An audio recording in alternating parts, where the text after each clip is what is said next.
Hi, I'm Tim. Welcome to Watchbox, and thanks for logging on. If you love this watch, email me, tmasso@thewatchbox.com. It's in the description below. Your purchase and pricing email question line for buying this or any watch you see on any Watchbox platform. Please reach out to me directly. Email tmasso@thewatchbox.com for pricing.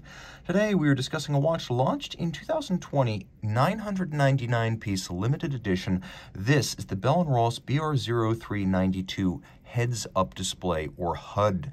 It is dedicated to the imagery of military aircraft cockpits, where a combination of heads-up display sighting and night vision goggle green tones define the aesthetic during nocturnal combat operations. So the watch, of course, taking after the Instrument series that first bowed in 2005, it has the image of an analog instrument on the flight deck of a 20th century aircraft. Now, the BR03 is a little bit smaller than the original instrument. This is 42 millimeters in diameter in black ceramic by 10.5 millimeters thick, 51.4 millimeters from lug tip to lug tip with a 24 millimeter spacing between the lugs. But you can see the strap is a proprietary design that stretches right out to their outer edge. So just keep that in mind if you are ordering accessory replacement straps.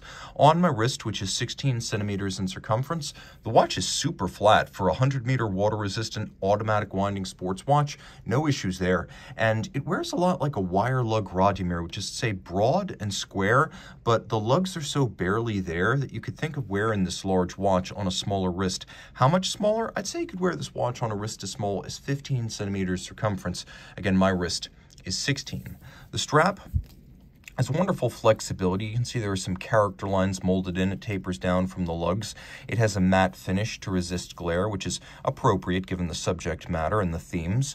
We have right here a PVD blackened buckle in steel, and then we have a case made of ceramic. The nice thing about ceramic is that it's hypoallergenic, it's fairly light, and it is almost impervious to scratches. So if you're like me and you hate scratches, ceramic is for you.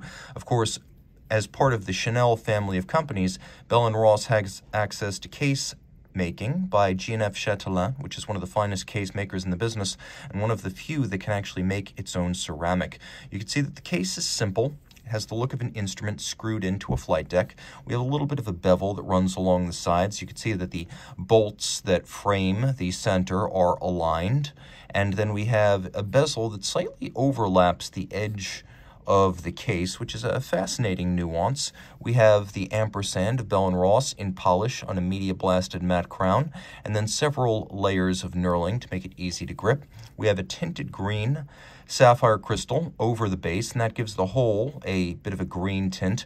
The actual numerals, indices, and a little square bracket frame that simulates a heads-up display give you that military style aesthetic and vibe, but it works just like a conventional three-hand watch. So I pull the crown out, you can see it has hacking seconds, and now I have a minutes hand that is mounted at center, and then there's a disc for the hours, and so it has a very symbolic look as some of this imagery, for example, the numerals, the brackets along the edge, the triangular index, all of that references heads-up displays, which are named because you can see everything that your instruments would convey, but you can do it while your head is up and you're looking through the bubble canopy of your aircraft. You don't need to look down the way you would while driving a car, and that is for the sake of safety and performance in a combat aircraft.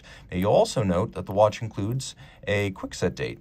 So you have the ability to rapidly cycle the rather discrete date down at 4:30. We have running seconds hand, and it's fairly easy to read the calibrations by day, though it is somewhat ironic that this watch does not feature luminescence. On the reverse side, you can see that the watch is water resistant down to 100 meters. This is number 528 of 999. And inside we have a Sellita SW300 movement, which is Sellita's version of an ETA 289282. It's a bidirectional winder. It has a 42-hour power reserve, hacking seconds, quick set date, beats at 8 beats per second. It pivots on 25 joules, and again, all of this is 100 meters water resistant. Reach out to tmasso@thewatchbox.com for purchase and pricing details.